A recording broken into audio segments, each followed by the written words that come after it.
Bueno, bienvenidos ustedes al estudio de la vida de Cristo otra vez. Qué gusto me da estar con ustedes de nuevo.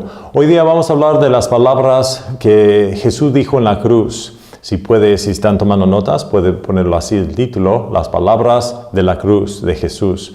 Se ha dicho en muchas instancias, en muchas ocasiones, que las palabras que uno diga cuando al momento de morir caracteriza pues toda su vida. Vale lo que ellos dicen, lo que era importante en su vida. Por ejemplo, podemos decir que si en un minuto ustedes se morirá, si tú sabes que ibas a morir en un minuto, y si tienes un minuto de decir cosas y utilizar tus palabras, lo que tú escojas decir en ese tiempo demuestra las cosas más importantes en tu vida. Si lo que viviste tú para las cosas materiales o todo eso, o viviste para cosas que son vanos, tal vez tú te quejarás. Tal vez al saber que vas a morir vas a decir, no, esto no es justo, esto no está bien, porque viviste por cosas en vanas. Si ha vivido una persona por las cosas del mundo, materialismo y cosas pues del mundo, entonces va a pensar que esto es injusto, que se va a morir y va a comenzar a quejar. Si en tus ojos la familia era la más importante, entonces tú vas a dar a tus hijos palabras que se quedan con ellos el resto de su vida. Y si tú viviste tu vida para Dios, entonces me imagino que tú darás gloria a Dios por la vida que Él te permitió tener cuando tú estabas aquí en el mundo. Depende entonces, hay muchos diferentes ángulos que podemos explorar en hablando de las palabras que uno diga antes de morir. Esto se llama la canción de uno en sus últimas palabras, ¿sí? Pero refleja pues lo que es importante en la vida de uno. Si tuvieras un minuto nomás, ¿qué dijeras tú? Bueno, tal vez uno dice, pues yo no sé, no soy en esa instancia, es imposible decir hasta que yo estuviera. Yo no pienso que es imposible. ¿Qué dijeras tú? Si nomás lo pones a pensar, tal vez puedes pausar este video por un minuto y piénsalo. ¿Qué dijeras tú? Lo que te conviene decir en ese tiempo demuestra su carácter, demuestra qué era su vida. Para un niño que se muere, pues no tiene mucho que decir porque no ha vivido muchos años. Las personas que se murieron en la Biblia tenían cosas que decir a últimas. Cuando se murió José, él dijo de sus huesos, cárgalos otra vez al país de Israel. Entonces, para él, siendo judío y recibiendo las promesas de sus padres de antemano, él vivió para eso. Jacob habló a sus hijos, los 12 tribus de Israel, y les dijo a ellos su profecía de su vida. También era para él algo importante. Me imagino, no tenemos las últimas palabras de otra gente, de David. Él dijo a Salomón, su hijo, haga esto y el otro. Entonces, para él, siendo rey y viviendo y manteniendo y asegurando que su hijo tuviera un buen reino cuando él se va del mundo, fue para él importante porque él vivió para eso. Investió tiempo, dinero, ganas y todo en eso, en las cosas en que eres más, en lo que son más importantes para uno. Un hombre rico dijo una vez que cuando yo muero voy a tener un hueco grande y se van a meter todo lo que yo he vivido en mi vida y se van a morir, van a ir conmigo a la muerte, incluyendo al carro y a la casa y sus cosas. Entonces, en los ojos de ese hombre, ¿cuál era la cosa importante? Todas las cosas que él tenía. No se puede llevarlos con él, pero él quisiera que se escapa con estas cosas. El rey Herodes, el grande, se murió. Cuando él se murió, él se hizo de que hubiera unas personas que al momento en que él se murió, los matara. Porque al matar de esas personas, él iba a tener gente contristando de su muerte, no porque él se murió, pero porque otra gente importante se muriera. Entonces va a haber gente que van a contristar de su vida cuando él se muere, si no por él, tal vez por otras personas, y él va a hacer que esto pasara. Entonces, para él, ¿cuál fue la cosa importante? Su imagen. Como él se apareció a los demás, para él fue la cosa más importante. Vivió su vida entonces en vano por la vanagloria del hombre y él salió en sus últimas palabras. Tenemos muchos ejemplos en esto. Lo que vamos a investigar ahora son las últimas palabras de Jesús aquí en el mundo. Hay que reconocer que Jesús no murió como otra gente. Cuando un hombre muere en el funeral, demuestra cómo uno vivió. Tengo un buen ejemplo de eso, en un momento les digo lo que es. Pero también nos damos cuenta que Jesús, al fin de todo, está dando palabras, pero Él tuvo que morir solo. Gente en el mundo ahora, cuando se muere alguien, hay un funeral. Y la gente que eran queridos para Él, o gente de la iglesia, o personas así, asisten al funeral porque Él estuvo con ellos, tenían un parte de su vida. Era un miembro de una iglesia o miembro de una familia. Entonces todos asisten al funeral de este hombre porque fue conocido, demuestra cómo Él vivió su vida. Entonces aquí en las Escrituras, los discípulos no estaban con Jesús. Aunque Él entregó su vida para ellos, ellos no estaban con Él.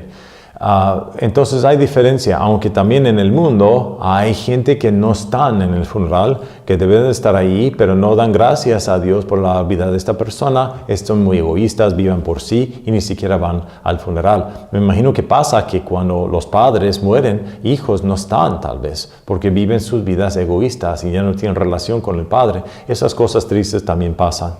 Pero Jesús no estuvo nadie ahí. Estuvo los que lo mataron, pues, pero sus discípulos todos se huyeron cuando estaban en el jardín. ¿Se acuerdan? Lo estudiamos.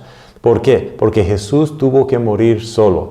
La voluntad de Dios Padre para su vida fue que Él entonces se muriera y se muriera completamente solo. Él siendo Dios, pues se murió, pero fue necesario que Él fuera Dios, porque solamente Dios se puede sacrificar para los pecados de su creación. Entonces Jesús era Dios,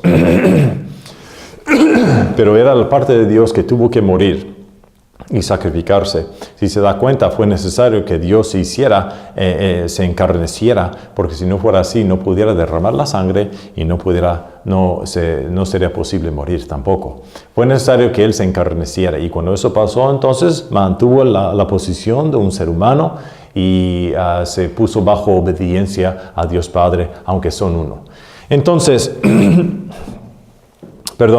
en lo que estamos hablando, Jesús tuvo que morir solo. Por eso Él murió diferente que el hombre. El hombre no muera de la misma manera. El hombre muera y tiene su funeral. Tiene gente conocida ahí en el funeral. Pero Jesús, cuando Él estuvo ahí, no estaba nadie con Él. Me acuerdo de dos funerales en particulares cuando yo pienso de esto. Porque otra cosa que está firmemente en mi mente es que como uno se muere y en el funeral de una persona muerta demuestra cómo vivió su vida.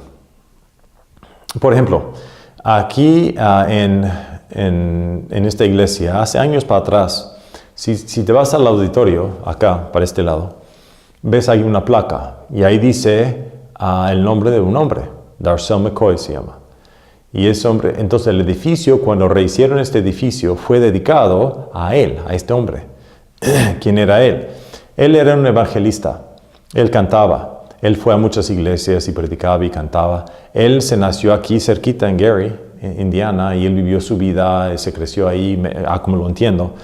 Y él vivió una vida, pero se salvó y comenzó a predicar en la Biblia. Vino aquí a ser alumno. La historia lo estoy traspasando rápido.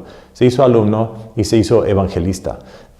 Él tenía su trabajo también, hizo trabajo, pero se fue a diferentes iglesias, cantaba, tenía una voz bien, una bendición, pero un voz de oro, y él cantaba bien bonito, una inspiración cuando él cantaba. Entonces muchas personas le querían a él por su forma de cantar y por su predicación y por la emoción y la pasión que él demostró para las cosas de Dios. Cuando él se murió, el edificio está dedicado a él. También hubo multitud de gente por todos los Estados Unidos, tal vez por todo el mundo, los que estaban aquí asistiendo al servicio de funeral de ese hombre. Los carros estaban todavía saliendo de aquí cuando ya estaban en el sepulcro para enterrarlo. Tantas personas vinieron.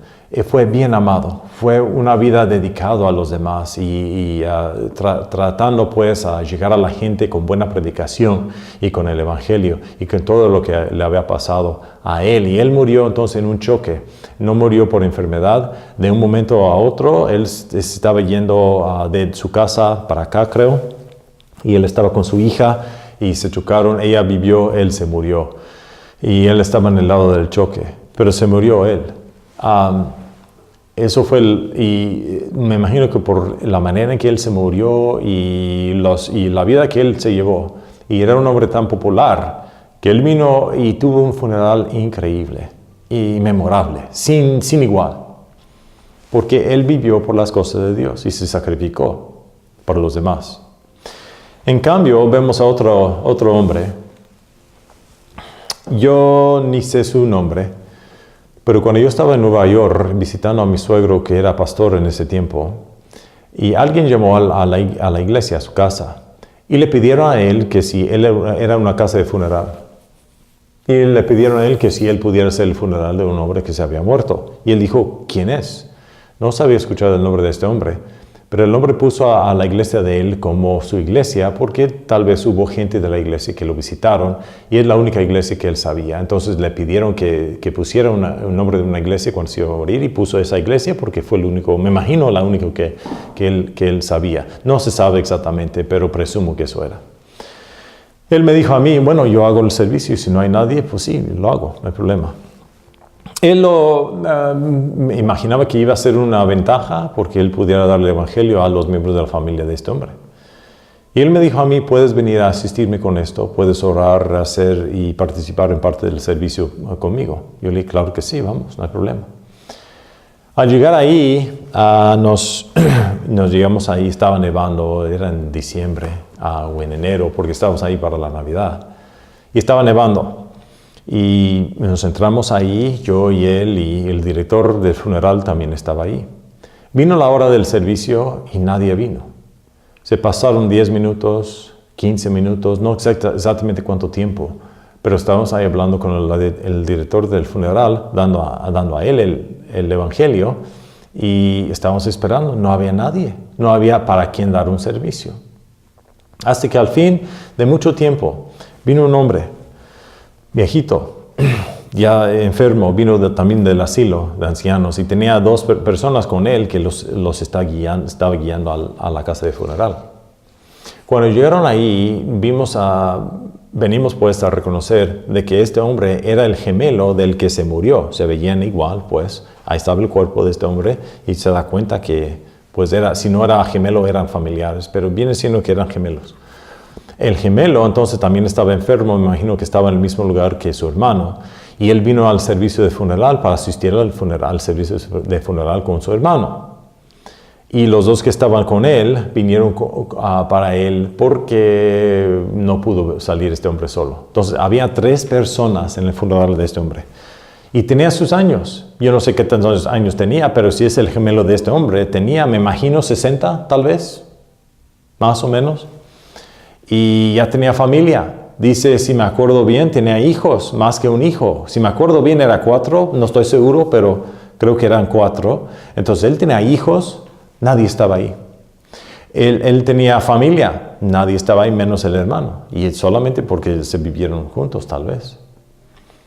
Entonces, hicimos un servicio de funeral para 3 personas. Bueno, el director del funeral también estaba ahí, 4 personas tal vez. Y yo dije, wow, qué tristeza de que al fin de la vida de este hombre vivió por sí mismo y no por los demás. Obviamente, yo no sé la vida de este hombre, pero lo que sí sé es que en el funeral de uno demuestra cómo uno vivió. Este hombre, obviamente, no tenía buena relación con la familia. Si hubiera tenido buena relación, la familia hubiera estado ahí. De seguro tiene nietos, no estaban. De seguro tiene hijos, pues no estaban. Esposa, no estaba. ¿Quién sabe? Primos, hermanos, nadie estaba en su funeral. Tal vez nadie ni siquiera sabía que él se había muerto. Fíjese de la tristeza de eso. ¿Por qué? Porque no importa cómo uno se demuestra su vida, cuando se muere, sale a cómo uno vivió y no puedes hacer nada. Jesús murió. Nadie estuvo ahí, pero no porque no vivió por los demás. Él tuvo que morir solo porque fue la voluntad de Dios para su vida. Lo que sí sabemos es que en el perspectivo del hombre y los que estaban ahí en la cruz, él es un hombre que se iba a morir. Pero en el perspectivo de Jesús, esto nomás era el paso porque él se iba a resucitar de la muerte 3 días después y iba a aparecer a sus discípulos y a los demás y muchos le iban a seguir, iba a tener millones de gente salvos y parte de la vida que él tiene en el Padre. Así que las palabras que vemos en la cruz depende a cómo uno lo ve. si lo ve como un rey venidero y de que esto nomás es un paso que él tiene que llevar hasta que él mantenga su reino, entonces vea las palabras de Jesús de una manera. En cambio, si él ve a Jesús como un hombre que se iba a morir en la cruz y esas son sus últimas palabras, entonces lo va a ver de otra manera. Eso va a ser nuestra perspectiva en este estudio. En los diferentes evangelios se habla de diferentes cosas, lo que dice Jesús en la cruz. Son 7 cosas que él dice. En total, llegamos a ese número porque en Mateo, Marcos, Lucas y Juan, los 4 evangelios, hay estos dichos. Llegan a ser 7. Vamos a estudiar estos 7. En algunos evangelios dan un perspectivo y otros otro. Y en Mateo y Marcos, por ejemplo, son los únicos que nos da que dijo Jesús, mi Dios, ¿por qué me ha dejado? ¿Sí? Pero no está en original. Él obviamente habló hebreo o habló caldeo. Ay, me perdona. Pero habló otro lenguaje. Y es interesante para mí que en la Biblia lo pone en hebreo. Eli, Eli, lama sabactani. Ahí lo pone en hebreo, que quiere decir, mi Dios, ¿por qué me has dejado? Pero está puesto en hebreo. ¿Por qué los traductores lo pusieron en hebreo y lo traducieron? Porque así está escrito. Obviamente Dios quisiera que esto estuviera en hebreo, porque si no, los traductores no hubieran traducido el frase y lo dejaron puesto como que él dijo, mi Dios, ¿por qué me has dejado? ¿Cuál está interpretado? Mi Dios, ¿por qué me has dejado? Eso no concuerda bien, entonces lo dejaron en el lenguaje original. Fue importante entonces en los ojos de Dios que los que estaban escuchando a Jesús en la cruz y nosotros también, que subiéramos y nos acordáramos que Él está hablando hebreo. Y cuando Él lo dijo, estaba hablando hebreo. Nos acordamos también de los lenguajes que sobre su cabeza, me imagino aquí, hubo algo puesto ahí que dejó Pilato, Pontios, de que dijo, este es el rey de los judíos, y fue escrito en hebreo, griego y en latín. Entonces, para todas las personas, para que supieran de que esto fue el título que él mismo dio a él mismo. ¿Quién sabe exactamente por qué Pilato lo había puesto así? ¿Pilato aceptó a Jesús antes de morir? No sabemos, eso no lo sabemos. Lo vamos a saber un día tal vez. Pero él puso en 3 lenguajes esta frase, el rey de los judíos. Cuando llegó a ser así en el señal, hay ese lenguaje. También en hebreo, él está hablando hebreo. Nos hace acordar que él es el rey de los judíos y de que sus raíces son en el judaísmo y que él viene de los judíos. Por eso habló en hebreo. Fue importante eso. Solamente Lucas no estuvo presente a la crucifixión. No fue el único que no estaba ahí de los 12. De los que se habían escrito esto. Y él tuvo entendimiento de todas las cosas y él entendió estas cosas y él preguntó a muchos y él es el que tiene los dichos de Jesús que dice, Padre, perdónalos porque no saben lo que están haciendo.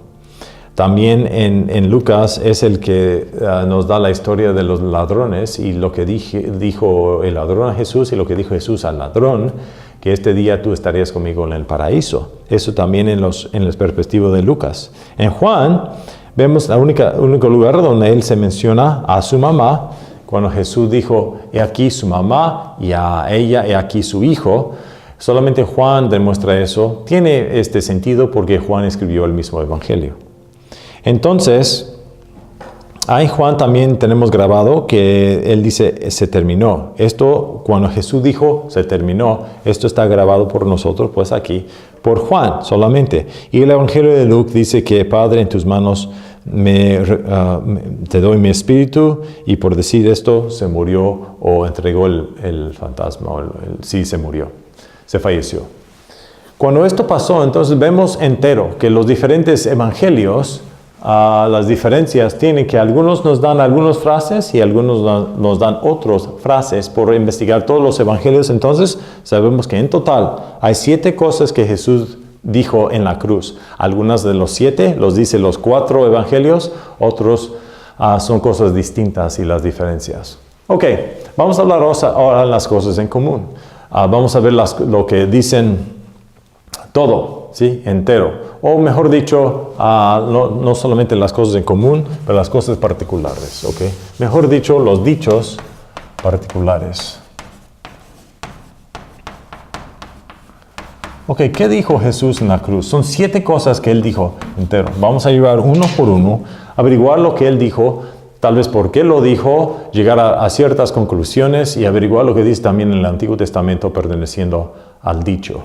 La primera cosa que vamos a investigar es: Padre, perdónalos porque no saben lo que están haciendo. Aquí estamos en Lucas 23 y versículo 34. Aquí dice: más Jesús decía: Padre, perdónalos porque no saben lo que hacen.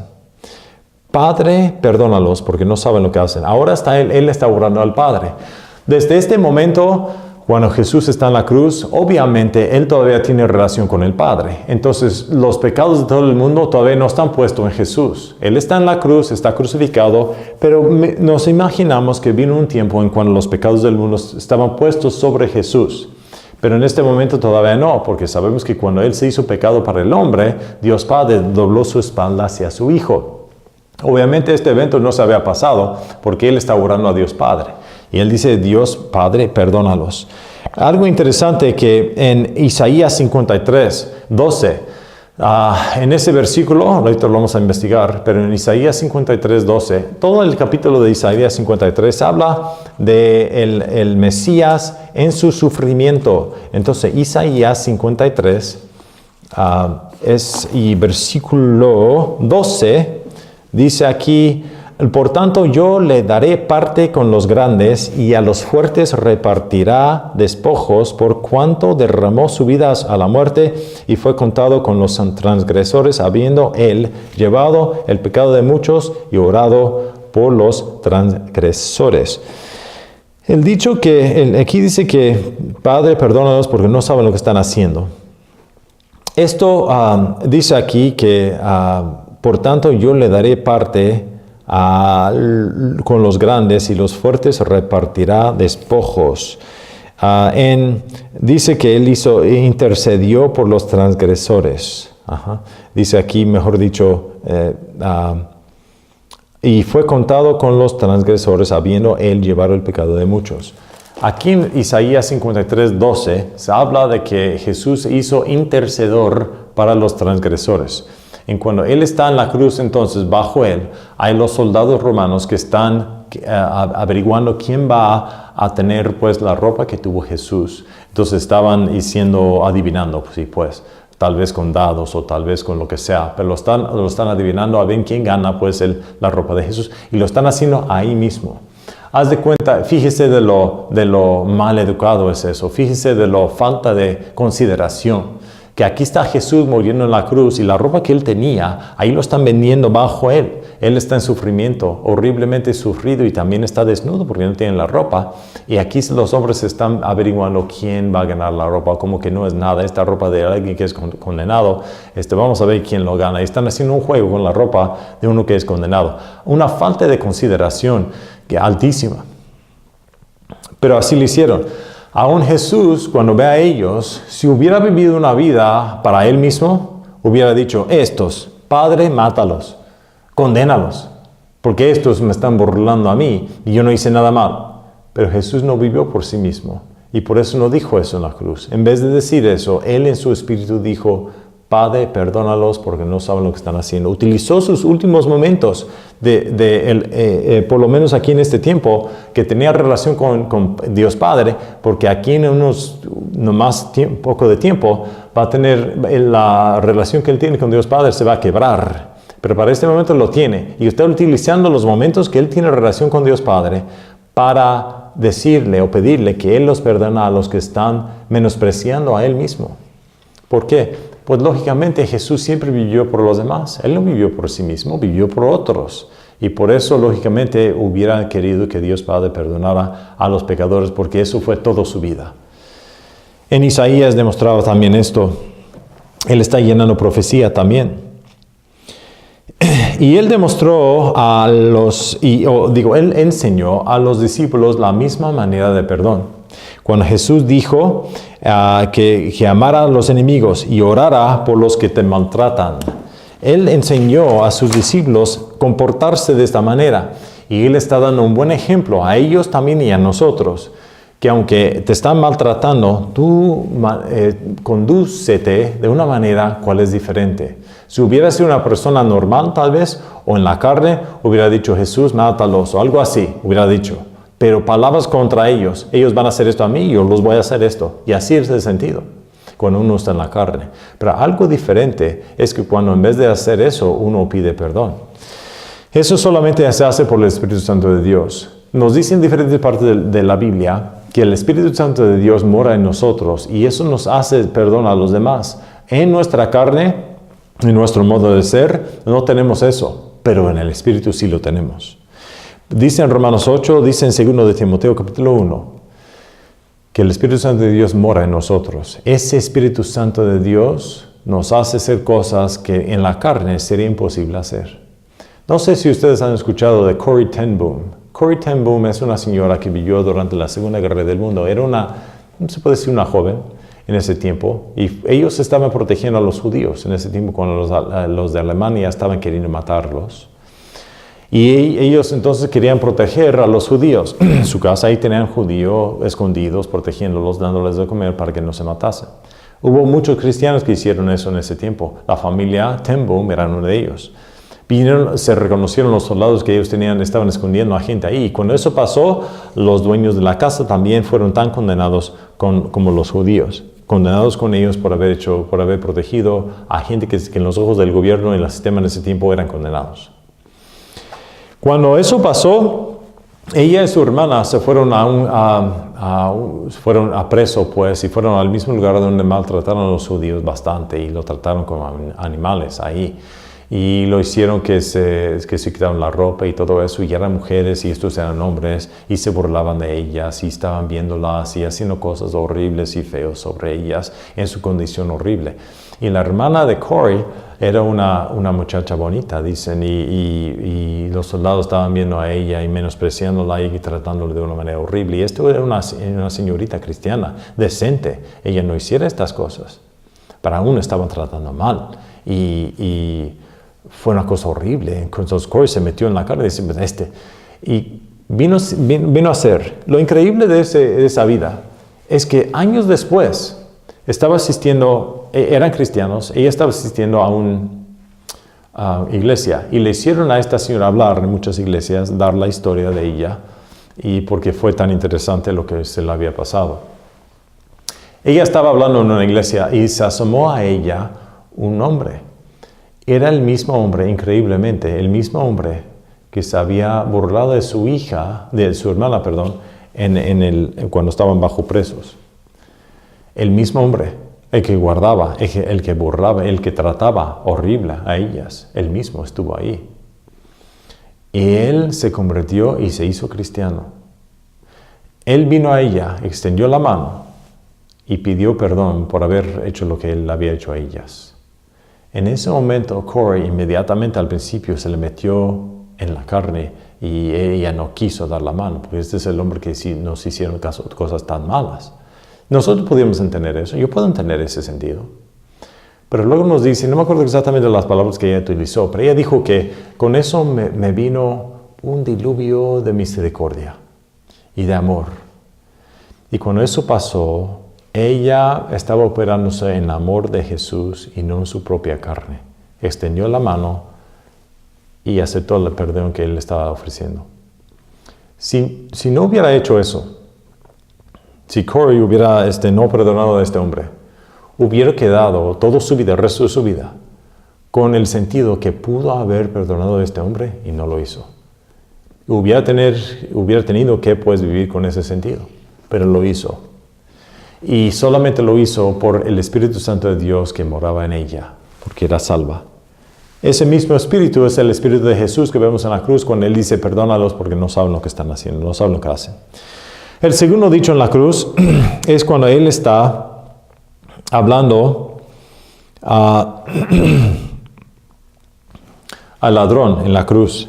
Esto se ve en Lucas 23 y 43. Ya estamos aquí en 43. Dice, Jesús dijo le dijo, de cierto te digo, que hoy estarás conmigo en el paraíso.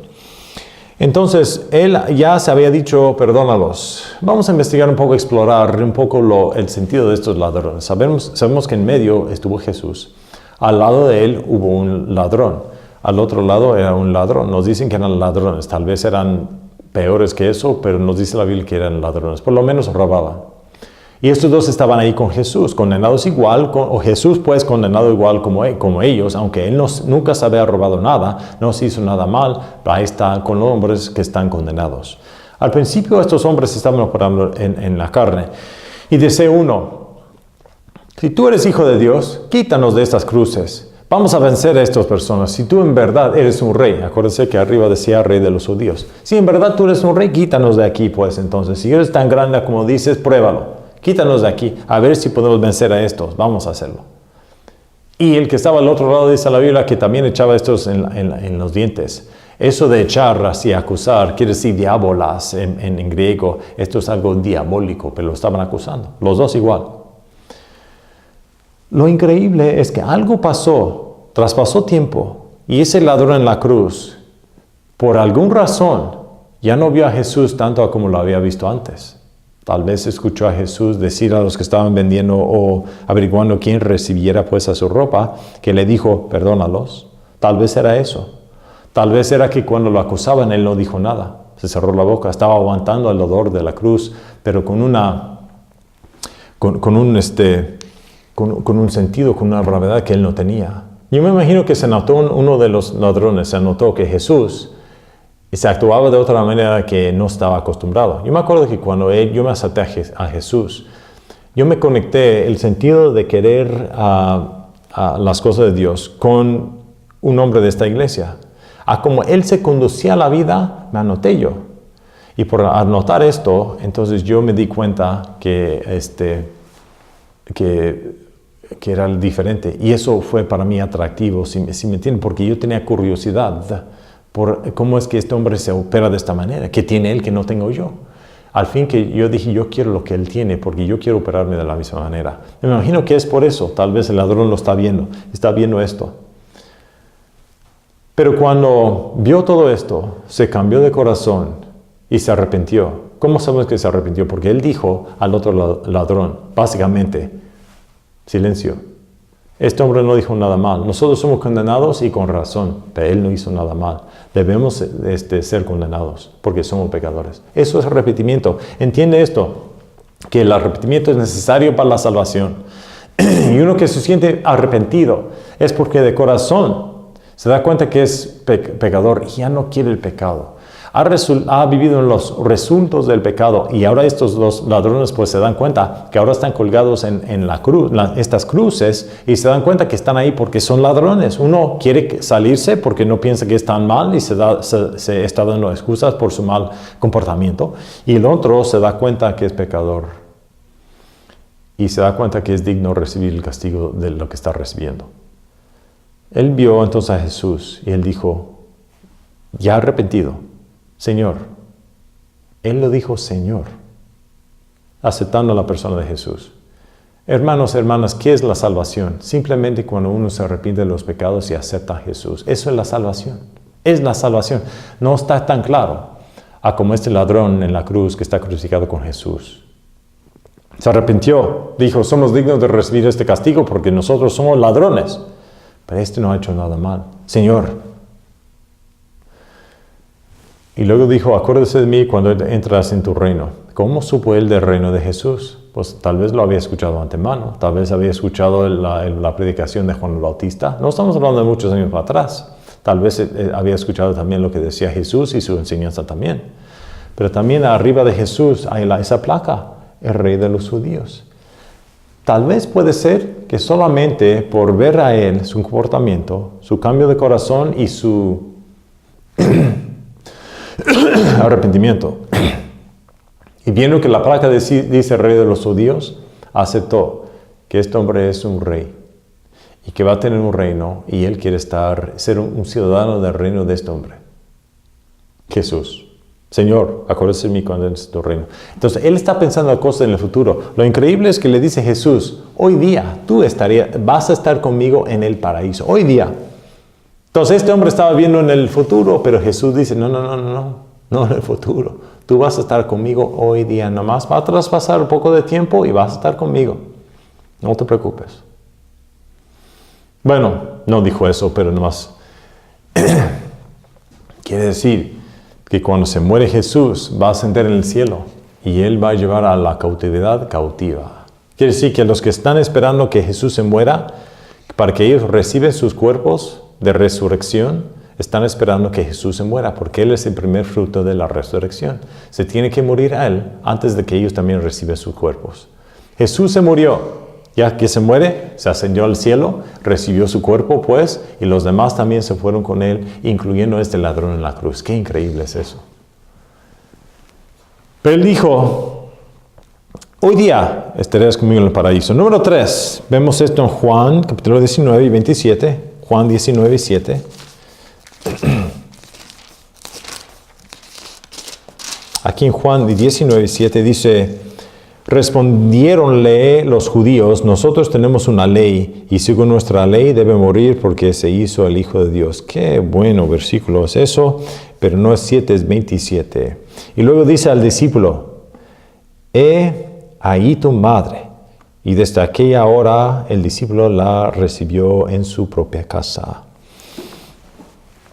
Y aquí tu madre, es lo que dijo Jesús. También dijo a él, aquí tu madre. A la madre, aquí su hijo. Se elevó la relación de Juan y María. Lógicamente, esto solamente está ofrecido a nosotros en el libro de Juan. Lógicamente, porque es el Juan. Juan fue el que cuidaba a la madre de Jesús todos esos años. Me imagino que hasta que ella se murió. Sabemos que Juan fue a la isla de Patmos y ahí se murió o estuvo ahí por un rato. Me imagino que María ya se había muerto, es muchos años después. Pero él recibió a María en su casa como madre. Y ella se fue pues a la casa de él como que si fuera su hijo. ¿Qué nos dicen los hermanos de Jesús? Sabía que Jesús tenía hermanos. Él sí tenía hermanos. Santiago y Judas eran unos de sus hermanos, como lo tenemos. Simón también. En el Lucas 6 y 16 nos dice de eso. Lucas 6, 16 dice, y como se hizo tarde, descendieron sus discípulos. Lucas 6, 16. Wow, me estoy equivocando mucho. Lucas 6, 16 dice, ok. Ya, perdón. No, aquí no. Me equivoco. Pero nos dice en la Biblia, tal vez es Lucas 13, no me acuerdo exactamente el sitio. Pero nos dice que Jesús tenía hermanos. Simón, Santiago, Judas, tenía hermanas también. Creo que es Lucas 18. Pero tenía hermanos. Pero ¿cómo es entonces que María no fue aceptada en la casa de sus hermanos? Los hermanos de Jesús, obviamente, hasta este tiempo, no aceptaron a Jesús. Y porque María sí aceptó a Jesús, me imagino que rechazaron a su mamá también. Y aunque ellos tenían la responsabilidad de proteger y tener a su mamá en su casa en sus años postreros, presumimos que José no está aquí, ya se murió. Fue la responsabilidad de los hermanos de Jesús, pero ellos no lo estaban haciendo. Entonces tuvo que hacerlo Juan. Jesús quería asegurar que su mamá tendría lo que ella necesitaba siendo viuda hasta el día de su muerte y proveyó entonces la manera que esto pasara. Me imagino que si los hermanos de Jesús estuvieron ahí, pudiera decir Jesús a ellos, pero no estaba. Vemos después que ellos se hicieron cristianos, yo creo, y por eso se escribieron la Biblia en Santiago y en Judas. Pero hasta este tiempo vemos que Jesús está asegurando que a su madre tiene la protección que ella necesita siendo viuda.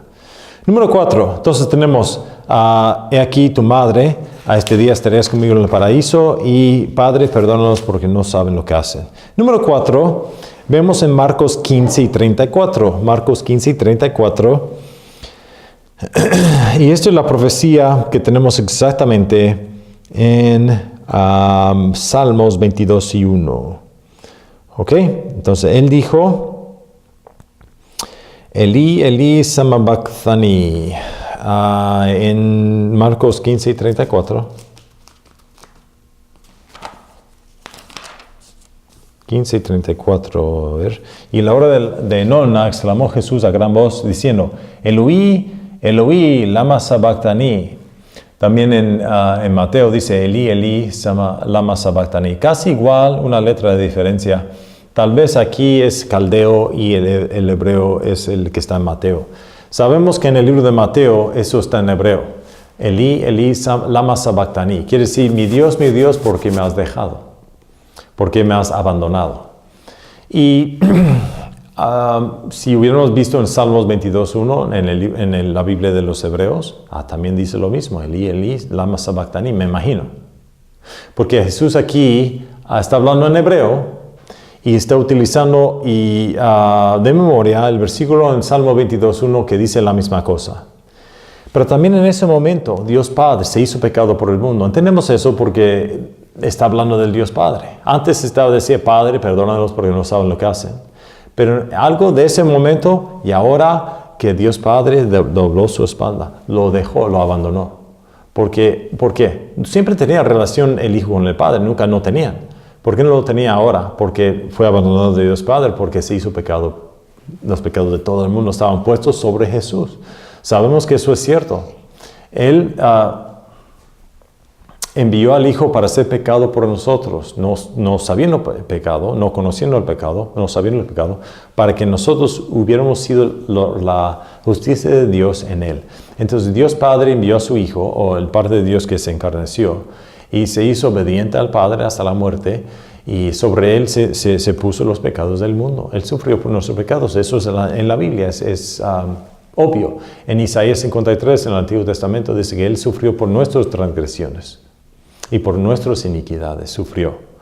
Es obvio entonces en la Biblia que Jesús vino a morir por los pecados del hombre. Y en este momento se hizo pecado para el hombre. Ya no era el puro Hijo de Dios que tenía siempre relación con Dios. Ahora se apartó Dios Padre de él en la cruz porque él se hizo pecado. Y por eso está exclamando, porque ya no lo aguantaba ya jamás. Mi Dios, ¿por qué me has abandonado? Tal vez cuando él diga esto, está pronunciando las palabras que cada persona que se muere sin Cristo y se va al infierno, a lo mejor dijera también, ¿por qué me has abandonado? Pero lo glorioso de todo esto es que nomás es por un momento, y que a últimas ya cuando se paga, entonces, y ahora ya está vivo, pues sí tiene relación con Dios Padre, y vamos a estar con Él por lo mismo. Pero no estaba clamando pues tanto por el dolor físico. Porque si hubiera sido así, hubiera dicho esto antemano. Algo pasó aquí, que ya no se sintió tanto la relación con Dios Padre lo que tenía antemano, y es porque ya estaba dividido de Dios Padre.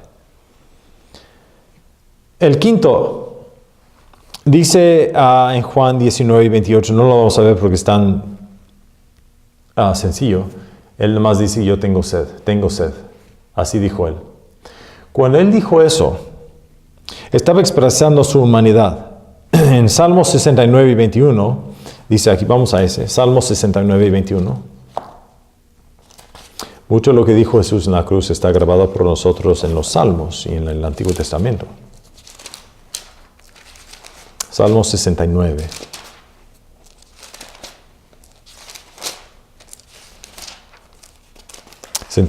Y 21.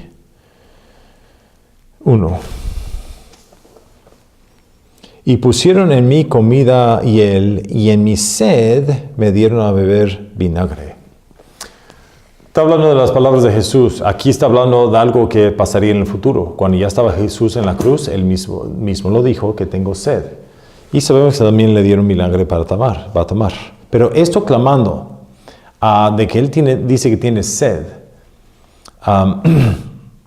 Dice un autor, dice que esto marca el evento no como el principio, sino victoria de descanso del fin.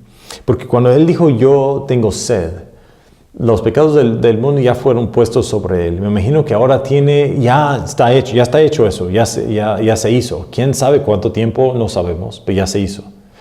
Y él dijo, tengo sed.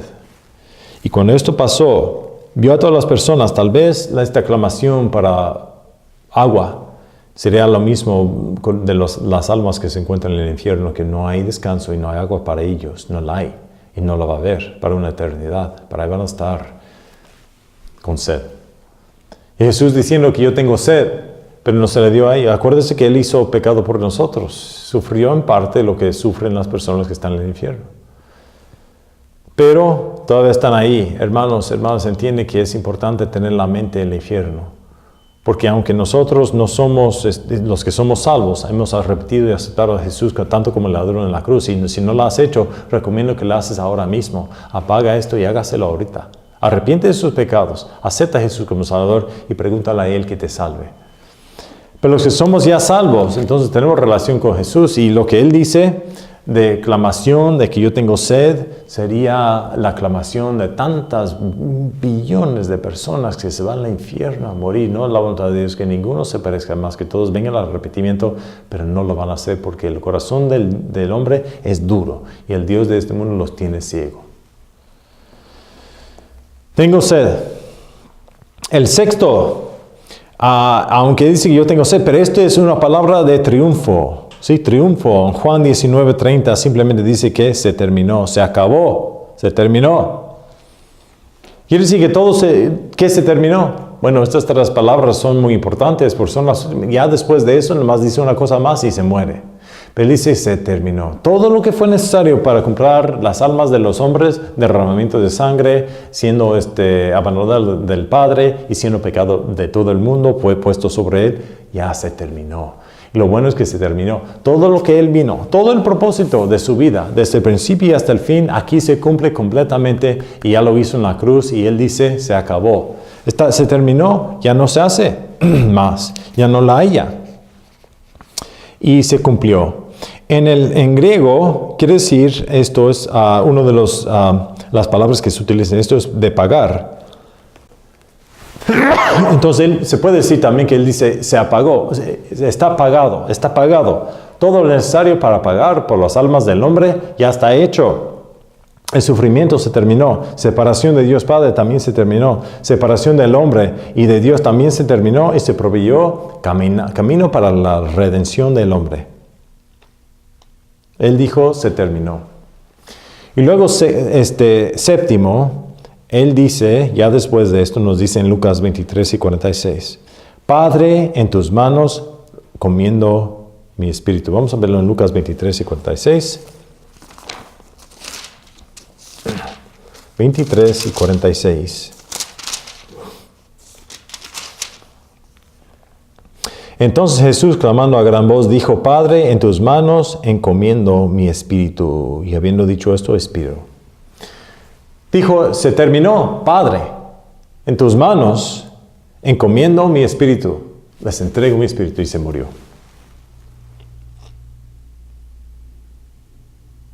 Entonces, de los tres ladrones, los que estaban ahí, Jesús murió primero. Y Él dijo, Padre, en tus manos. La relación de hijo y padre se restauró. Y por eso Él pudo decir Padre otra vez. ¿Te acuerdas que Él dijo, Padre, perdónalos? Pero vemos que Él dijo, Padre, porque mi Dios, ya no era Padre, era mi Dios. Se hizo pecado para el hombre. Pero un Dios no de misericordia, pero de castigo, porque Él dijo, ¿por qué me has abandonado? Pero luego vemos que al fin ya dijo que ya se terminó. Otra vez dice Padre. Entonces tiene relación con Dios Padre otra vez. Se restauró. Y Él dice que se expiró. Todo lo malo que se le había pasado en la cruz, toda su vida, todo se cumplió y está hecho. Ya tiene relación con Padre otra vez. Y tenemos nosotros en la Biblia todo aquí puesto para que nos acordamos y nos damos cuenta de esto. Los dichos de Jesús en la cruz son 7. Pero se puede dividir en 2 grupos. Si se da cuenta, cuando Jesús dijo, los primeros 3 pertenecen a los demás. Porque Jesús dijo, perdónalos, pero no saben lo que están haciendo. Y aquí tu madre. Y también dice al ladrón, este día tú estarías conmigo en el paraíso. Los primeros 3 dichos en la cruz pertenecen a la relación que tiene Jesús por los demás. Él vivió su vida por los demás. Y los últimos 4 dichos hablan de la salvación y de que Él se hizo por nosotros y se cumplió la expiación necesaria para salvar a todo el mundo. Y ya está hecho. Y por eso Él dijo, tengo sed. Quiere decir que el sufrimiento físico, pues lo está sufriendo y fue necesario. Él dijo, se cumplió, se terminó. Él dijo, ¿por qué me has perdonado? Fue necesario que Él se dividió de su Padre. Él tuvo que sufrir físicamente, pero también tuvo victoria. Y por eso Él dice que se terminó y también tiene relación con Dios Padre restaurado cuando Él dice, te encomiendo mi espíritu. Se puede dividir estos dichos en la cruz de esta manera. Pero a últimas entendemos que Jesús nos está dando pues sus últimas palabras antes de que Él se expiró o se murió. Y aquí lo tenemos. Investigando esto, entonces, entendemos que aquí se cumple la vida de Jesús. Lo que vamos a estar hablando ya en siguiente es un poco más de la crucifixión, pero de la resurrección y cosas victorias, lo que pasa después de esto. Acuérdese que antes de tener victoria, tienes que tener una batalla. Y antes de que algo se vive, se tiene que morir. Esto está reflejado en la vida de Jesús. Y todo este estudio de la vida de Jesús viene siendo, estamos hablando del fin de todo esto. Y las palabras en la cruz demuestran mucho de esto. Gracias por estar con ustedes. Que tengan un buen día y nos vemos para la otra vez. Adiós.